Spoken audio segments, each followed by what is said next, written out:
ચાલો વિદ્યાર્થી મિત્રો, ગયા છેલ્લા પીરિયડમાં આપણે પ્રશ્ન કર્યો હતો ઈસવીસન 1857ના સ્વાતંત્ર્ય સંગ્રામનું આયોજન શા માટે વેરવિખેર થઈ ગયું, એનો જવાબ આપણે લખાવી દીધો હતો.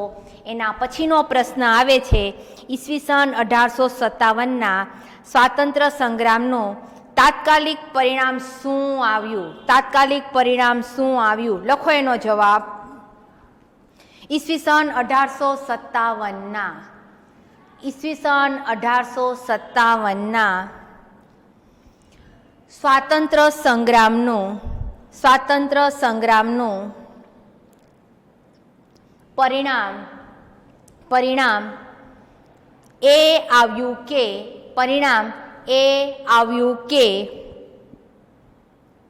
ભારતમાં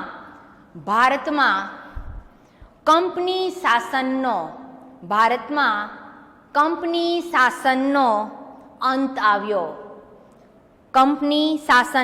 અંત આવ્યો અને ઇંગ્લેન્ડની સરકારનું યાની બ્રિટિશ સરકારનું શાસન સ્થપાયું. ઇંગ્લેન્ડની સરકાર યાની બ્રિટિશ સરકારનું શાસન સ્થપાયું. ત્યાર પછી આવે છે થોડાક મોટા પ્રશ્ન જવાબ. ઈસવીસન 1857ના સ્વાતંત્ર્ય સંગ્રામમાં ગુજરાતના ક્યાં ક્યાં સ્થળોના લોકો જોડાયા હતા. ગુજરાતના ક્યાં ક્યાં સ્થળોના લોકો જોડાયા હતા લખો એમાં. અથવા જો પ્રશ્ન બીજો છે એમાં ગુજરાતમાં સ્વાતંત્ર્ય સંગ્રામ ક્યાં ક્યાં સ્થળે થયો હતો, ક્યાં ક્યાં સ્થળે લખો એનો જવાબ. ગુજરાતમાં અમદાવાદ, બધે અલ્પવિરામ કરતા જાજો. અમદાવાદ, આણંદ, ગોધરા, દાહોદ, રાજપીપળા, પાટણ, પછી ખેરાલુ, વિજાપુર, પછી આવે છે મુડેટી. જો બોર્ડ ઉપર લખું છું મુડેટી. પછી બીજું એના પછીનું નામ આવે છે ચાંડુપ. આ ગામના નામ છે ચાંડુપ. એને ચોડપ પણ કહેવામાં આવે છે, ચોડપ. આ બે નામ લખવા હોય તો એકને કૌંસમાં લખી નાખજો, ચાંડુપ અને ચોડપ. વગેરે સ્થળોએ સ્વાતંત્ર્ય સંગ્રામ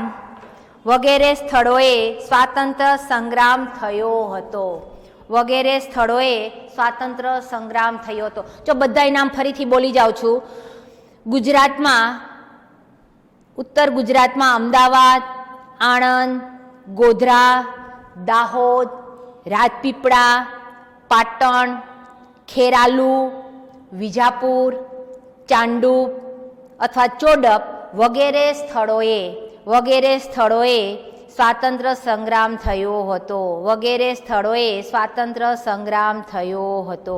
હવે જો બધા મોટા પ્રશ્ન આવે છે એમાં પેલો પ્રશ્ન બોલું છું. મેન મુખ્ય પ્રશ્ન જે છે એ 6 છે કે નીચેના પ્રશ્નો સવિસ્તર એટલે કે મોટા કારણો સહિતના છે, આપણે લખવાના છે. જો એમાં પ્રશ્ન બોલું છું ઈસવીસન 1857ના સ્વાતંત્ર્ય સંગ્રામના સામાજિક અને ધાર્મિક કારણો ક્યાં ક્યાં હતા. સામાજિક અને ધાર્મિક કારણો લખો એનો જવાબ. જો જ્યારે પોઈન્ટવાળા પ્રશ્ન જવાબ આવે ત્યારે પ્રશ્નના જે પોઈન્ટ હોય ને એ હાસ્યમાં દર્શાવીને લખાય. ધારો કે એક લીટીમાં તમે આ પોઈન્ટ લખ્યો છે, પહેલો એક કરીને દર્શાવ્યો, હવે બીજી લીટીમાં પૂરો થયો હોય તો જ્યાં પૂરો થયો ત્યાંથી બીજો ન ચાલુ કરાય. બીજો પોઈન્ટ છે ને એ હાસ્યમાં નવેસરથી ક્રમ કરીને લખાય. તો જે તમે આવા મોટા પ્રશ્ન લખો ને એ પ્રશ્ન બહુ સારી રીતે દેખાય અને તમારું લખાણ પણ સારું છે એવું આમ પેપરમાં આકર્ષક લાગે એ રીતનું. હવે જો હું બોલું છું ઈસવીસન 1857ના સ્વાતંત્ર્ય સંગ્રામના સામાજિક અને ધાર્મિક કારણો ક્યાં હતા. લખો ઈસવીસન 1857ના ઈસવીસન 1857ના સ્વાતંત્ર્ય સંગ્રામના સામાજિક અને ધાર્મિક કારણો નીચે પ્રમાણે હતા. એમાં પહેલો મુદ્દો, પહેલો પોઈન્ટ કરીને લખો. અંગ્રેજ સરકારે કરેલા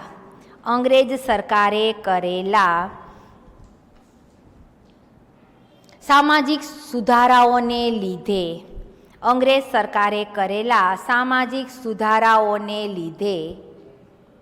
ભારતના રૂઢિચુસ્ત લોકો અંગ્રેજ સરકાર પર નારાજ થયા હતા. આવા સુધારાઓ કરીને તેમજ ઈરાદાપૂર્વક ખ્રિસ્તી ધર્મ અંગીકાર કરાવીને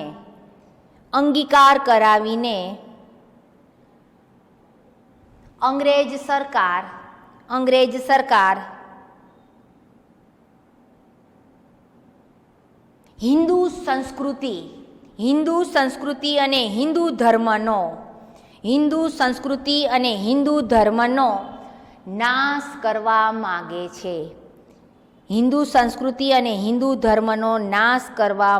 છે. એવો લોકોમાં ભય ઊભો થયો હતો. હવે બીજો પોઈન્ટ આવે છે, તો એ નવી લીટીમાં જ બીજો પોઈન્ટ કરીને લખવાનું. જ્યાં પૂરું થઈ ગયું હોય ને ત્યાંથી બીજો પોઈન્ટ નહીં કરવાનો, પણ બીજો પોઈન્ટ નવી લીટીમાં, એટલે આગળ હાસ્યમાંથી દર્શાવીને લખવાનું. એટલે આવી રીતે લખવાનું કારણ શું છે કે હાસ્યમાં તમે મુદ્દા દર્શાવ્યા હોય ને તો કેટલા પોઈન્ટ લખ્યા છે ને એ સ્પષ્ટ દેખાય આવે, એટલા માટે. લખો બીજો મુદ્દો. લશ્કર જેલો. બીજો મુદ્દો લશ્કર, અલ્પવિરામ કરજો, જેલો, અલ્પવિરામ, રેલવે વગેરેમાં, લશ્કર, જેલો, રેલવે વગેરેમાં ભારતીય સામાજિક વ્યવસ્થાની અવગણના કરવામાં આવતી હતી. વગેરેમાં ભારતીય સામાજિક વ્યવસ્થાની અવગણના કરવામાં આવતી હતી. આ બાબતથી એમાં લખવાનું છે, હજી બીજો જ પોઈન્ટ છે. આ બાબતથી ભારતના રૂઢિચુસ્ત લોકોમાં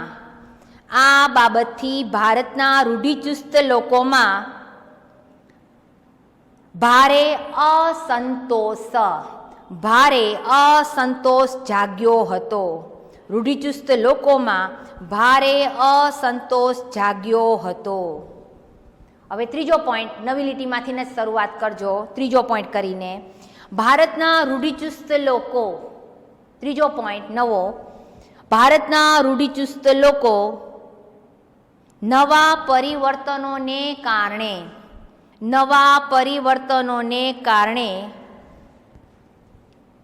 અંગ્રેજ સરકાર સામે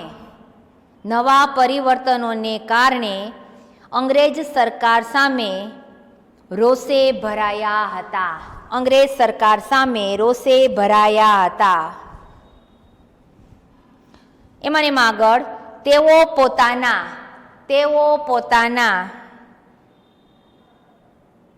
સામાજિક, પછી વચ્ચે ડેક્સ કરજો, સામાજિક ધાર્મિક માળખાને, તેઓ પોતાના સામાજિક, પછી ડેક્સ કરીને લખો, ધાર્મિક માળખાને ટકાવી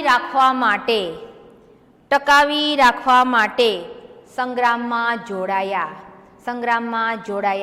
જો આપણે અગાઉ પ્રશ્ન એક નાનો તો એવો આવ્યો હતો કે 1857ના સંગ્રામ માટે કયા કારણો જવાબદાર હતા, તો એક કારણ આવે છે ધાર્મિક, સામાજિક, લશ્કરી આર્થિક અને રાજકીય આ બધા કારણો એના માટે જવાબદાર ગણાય છે. કારણ કે અંગ્રેજોની નીતિ એવી હતી, જે તે નીતિને લઈને ભારતના લોકોમાં એના પ્રત્યે રોષની લાગણી ઉદ્ભવી હતી, જે સંગ્રામનું મુખ્ય કારણ હતું. તો અહીંયા આ કારણ ખાલી ધાર્મિક અને સામાજિક કારણ છે. હવે એના પછીનો પ્રશ્ન આવે છે, ઈસવીસન 1857ના સ્વાતંત્ર્ય સંગ્રામના આર્થિક કારણો ક્યાં હતા? આર્થિક કારણો અથવા આર્થિક કારણો જવાબદાર હતા, એના માટેનો જવાબ લખો. ઈસવીસન 1857ના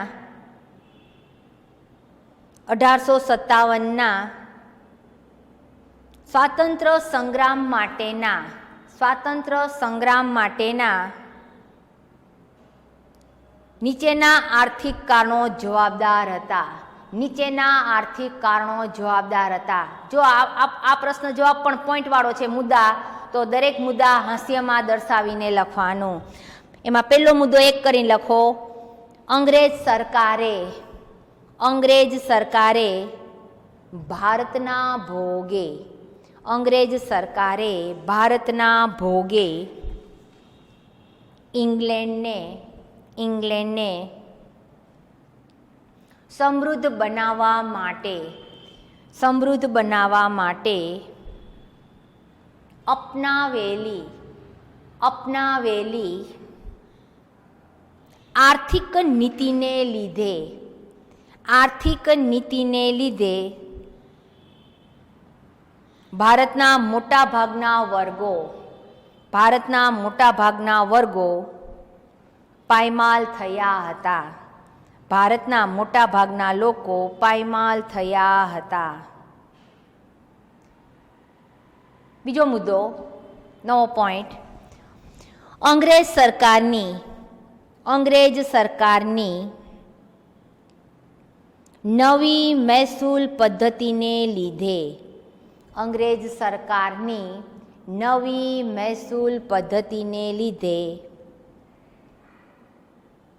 પાયમાલ થયેલા ખેડૂતો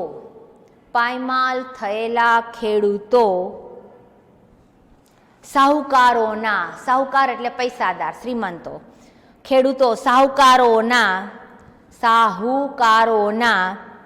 દેવાદાર બન્યા હતા. અને જમીનદારો જમીન વિહોણા એટલે જમીન વગરના, જમીનદારો જમીન વિહોણા બન્યા હતા. જમીન વિહોણા, જો આવી રીતે લખાય.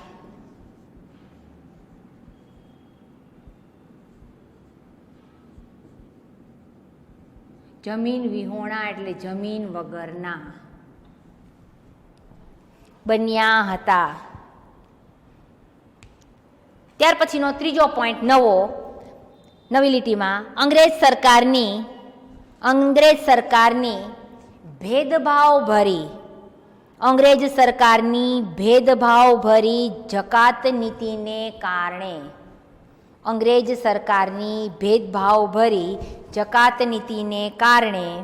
ભારતના ગૃહ ઉદ્યોગો અને વેપાર ધંધા વચ્ચે ડેક્સ કરજો. ભારતના ગૃહ ઉદ્યોગો અને વેપાર ધંધા પડી ભાંગ્યા. ફરીથી બોલું છું, અંગ્રેજ સરકારની ભેદભાવભરી જકાત નીતિને કારણે ભારતના ગૃહ ઉદ્યોગો અને વેપાર ધંધા પડી ભાંગ્યા. તેથી સેંકડો કારીગરો બેકાર બન્યા. આ પ્રશ્ન જવાબ અહીંયા પૂરો થયો. એના પછીનો પ્રશ્ન આવે છે, રાજકીય કારણો. ઈસવીસન 1857ના સ્વાતંત્ર્ય સંગ્રામના રાજકીય કારણો ક્યાં હતા? રાજકીય કારણો. આ પ્રશ્ન જવાબ પણ પોઈન્ટ વાળો છે. 1, 2, 3 ક્રમ કરીને લખવાનું છે. ક્રમ હાસ્યમાં દર્શાવવાના છે. લખો, ઈસવીસન 1857ના રાજકીય કારણો ક્યાં હતા? એના માટેનો જવાબ, ઈસવીસન 1857ના સ્વાતંત્ર્ય સંગ્રામ માટે નીચેના રાજકીય કારણો, નીચેના રાજકીય કારણો જવાબદાર હતા. નીચેના રાજકીય કારણો જવાબદાર હતા. એમાં પહેલું એક કરીને લખો.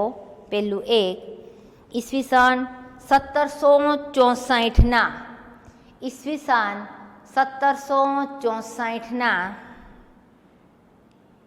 બક્સરના યુદ્ધમાં વિજય મળતા, બક્સરના યુદ્ધમાં અને પ્લાસીના યુદ્ધમાં અંગ્રેજોની જીત થઈ હતી. બે યુદ્ધમાં ભારતના નવાબો હારી ગયા હતા બંગાળના. 1764ના બક્સરના યુદ્ધમાં વિજય મળતા અંગ્રેજ સરકારને બંગાળ, બિહાર અને ઓરિસ્સાની દીવાની સત્તા, એટલે કે મહેસૂલ ઉઘરાવવાની સત્તા, દીવાની સત્તા અથવા મહેસૂલ ઉઘરાવવાની સત્તા મળી. દીવાની સત્તા અથવા મહેસૂલ ઉઘરાવવાની સત્તા મળી. દીવાની સત્તા મળતા, એમાં ને એમાં લખવાનું છે. દીવાની સત્તા મળતા અંગ્રેજ સરકારે, દીવાની સત્તા મળતા અંગ્રેજ સરકારે વિસ્તારવાદની નીતિ અપનાવી. અંગ્રેજ સરકારે વિસ્તારવાદની નીતિ અપનાવી. ત્યાર પછી બીજો મુદ્દો આવે છે. બીજો મુદ્દો, અંગ્રેજ સરકારના અધિકારીઓએ બીજો મુદ્દો, અંગ્રેજ સરકારના અધિકારીઓએ અન્યાય વિગ્રહો અલ્પવિરામ કૂટનીતિ અને અયોગ્ય જોડાણવાળી નીતિથી ભારતના મોટાભાગના પ્રદેશો પર સત્તા જમાવી. અયોગ્ય જોડાણવાળી નીતિથી ભારતના મોટાભાગના પ્રદેશો પર સત્તા જમાવી હતી અથવા સત્તા જમાવી. એમાં જે આગળ લખવાનું છે. આથી એ પ્રદેશોના રાજાઓ, ભાગના પ્રદેશો પર સત્તા જમાવી, આથી એ પ્રદેશોના રાજાઓ અંગ્રેજ સરકાર પ્રત્યે રોષે ભરાયા. એના પછીનો મુદ્દો, અંગ્રેજ સરકારના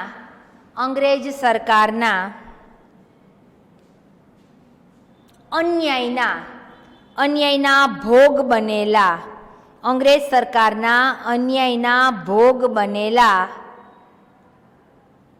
ઝાંસીની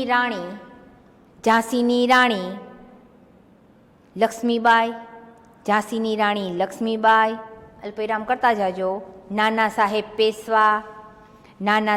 પેશવા, બિહારના જાગીરદાર કુંવરસિંહ, અવધના નવાબના બેગમ,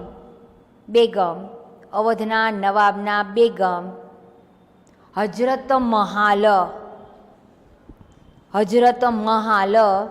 વગેરેએ સંગ્રામનું નેતૃત્વ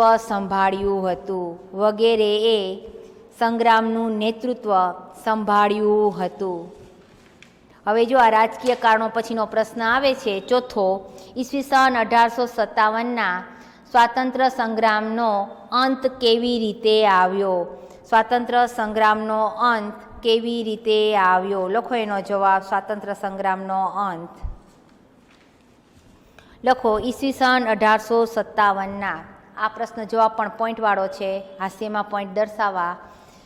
ઈસવીસન 1857ના સ્વાતંત્ર્ય સંગ્રામનો અંત આ રીતે આવ્યો. એમાં પહેલો મુદ્દો,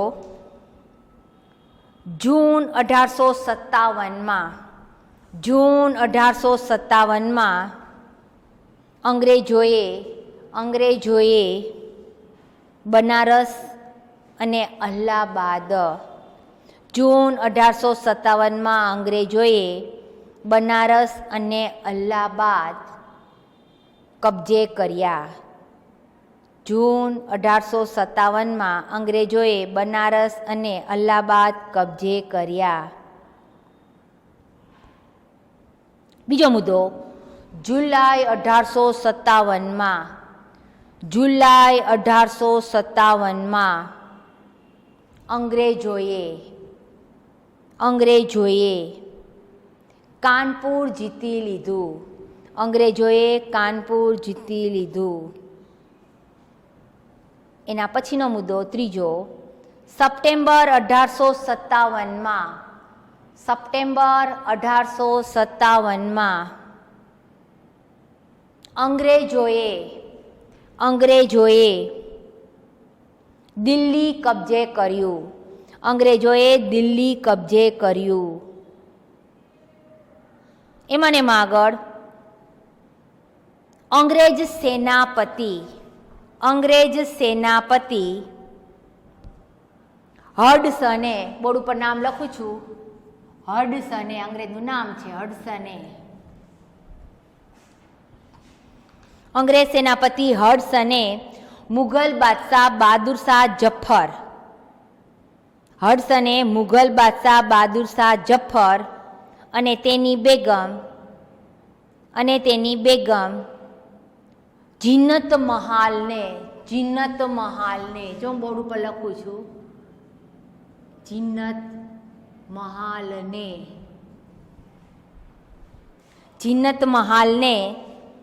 કેદ કરી રંગૂનની જેલમાં, રંગૂન આવ્યું આપણો ભારતનો પાડોશી દેશ છે ને બર્મા, ત્યારે એનું પાટનગર હતું, રાજધાની રંગૂન, અત્યારે બદલી ગયું છે. રંગૂનની જેલમાં મોકલી દીધા. જીનત મહાલને કેદ કરી રંગૂનની જેલમાં મોકલી દીધા અને શાહજાદાઓનો વધ કર્યો. એના પછીનો ક્રમ મુદ્દો જે આવતો હોય ચોથો ક્રમ, માર્ચ 1858માં અંગ્રેજોએ લખનઉ જીતી લીધું. એના પછીનો મુદ્દો, જૂન 1858માં ઝાંસીની રાણી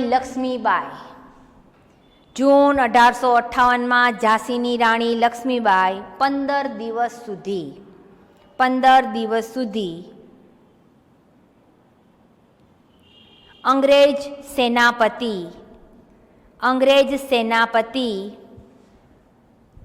યુરોઝ આ રીતે લખવાનું છે,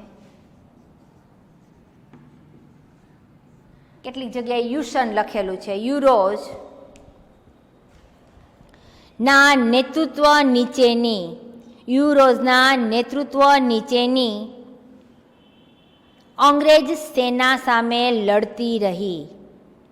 જૂન 1858માં ઝાંસીની રાણી લક્ષ્મીબાઈ 15 દિવસ સુધી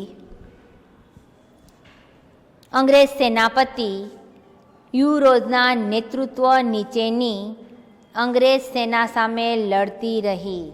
એમાં આગળ અંતે ભારે શૌર્ય દાખવીને રાણી લક્ષ્મીબાઈ વીરગતિ પામ્યા અને અંગ્રેજોએ ઝાંસી કબજે કર્યું. એના પછીનો મુદ્દો છઠ્ઠો, સપ્ટેમ્બર 1858ના આખરી અંગ્રેજોએ સપ્ટેમ્બર 1858ના આખરી યુદ્ધમાં અંગ્રેજોએ અવધની બેગમ અથવા અયોધ્યાની બેગમ હજરત મહાલને અવધની બેગમ હજરત મહાલને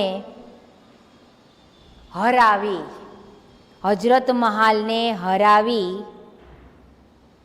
અયોધ્યા અથવા અવધ કબજે કર્યું. અવધની બેગમ હજરત મહાલને હરાવી અવધ કબજે કર્યું અથવા અયોધ્યા કબજે કર્યું. એના પછીનો મુદ્દો, અંગ્રેજો સાથેની લડાઈમાં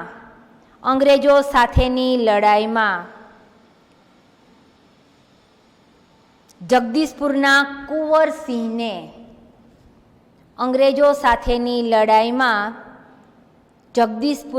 કુંવરસિંહને જીવલેણ ઘા વાગવાથી, એનો જીવલેણ ઘા એ પ્રકારનો હતો કે લડતા લડતા એના કાંડામાં ગોળી વાગી ગઈ હતી. ગોળીનું ઝેર આખા શરીરમાં ન પ્રસરે એટલે પોતે જ પોતાની તલવારથી પોતાનો હાથ કોણીમાંથી કાપી એને ગંગા નદીમાં પધરાવી દીધો હતો. હવે એ વખતમાં ધનુર થાય કે એવું કંઈ વિચારવામાં નહોતું આવતું. કાંઈ એવું જો ઝેરી જીવજંતુ કરડ્યું હોય કે કોઈ એવો ઘા વાગ્યો હોય તો ઝેર ન પ્રસરે તો લોકો પોતાનું અંગ કાપી નાખતા હતા, એવી બહાદુરી દર્શાવતા હતા. જીવલેણ ઘા વાગવાથી તેઓ એપ્રિલ 1858માં અવસાન પામ્યા. કુંવરસિંહને જીવલેણ ઘા વાગવાથી તેઓ એપ્રિલ 1858માં અવસાન પામ્યા. પણ એ જ્યારે 1858માં અવસાન પામ્યા એ પહેલાં એને પોતાનું જગદીશપુર છે એ અંગ્રેજોના કબજામાંથી એમ કે છોડાવી લીધું હતું. પણ એના મૃત્યુ પછી અંગ્રેજ સરકાર એના શાસન ઉપર હાવી થઈ ગઈ હતી. અહીંયા આ પ્રશ્નનો જવાબ પૂરો થાય છે. ઈસવીસન 1857ના સંગ્રામનો અંત કેવી રીતે આવ્યો? હવે જ્યાં રાજાશાહી ભોગવતા હોય, મેન રાજા હાજર ન હોય તો આવા રાજ્યો અંગ્રેજો કબજે કરી લેતા હતા અને બ્રિટિશ શાસન એથી જોડી દેતા હતા. અને અગાઉ જે રાજાઓએ જીત મેળવી હતી 1857ના સંગ્રામમાં, ટૂંક સમયમાં જ અંગ્રેજોએ એ બધું પાછું કબજે કરી લીધું હતું. અને કબજે કર્યા પછી 1857નો સંગ્રામ આ રીતે એનો અંત આવી ગયો. આ પ્રશ્નનો જવાબ અહીંયા પૂરો થાય છે, પીરિયડ પણ પૂરો થાય છે. હજી આપણા 2 થી 3 પ્રશ્ન બાકી રહી ગયા છે, એ હવે પછીના પીરિયડમાં આપણે કરશું. અહીંયા સુધી આટલું રાખો.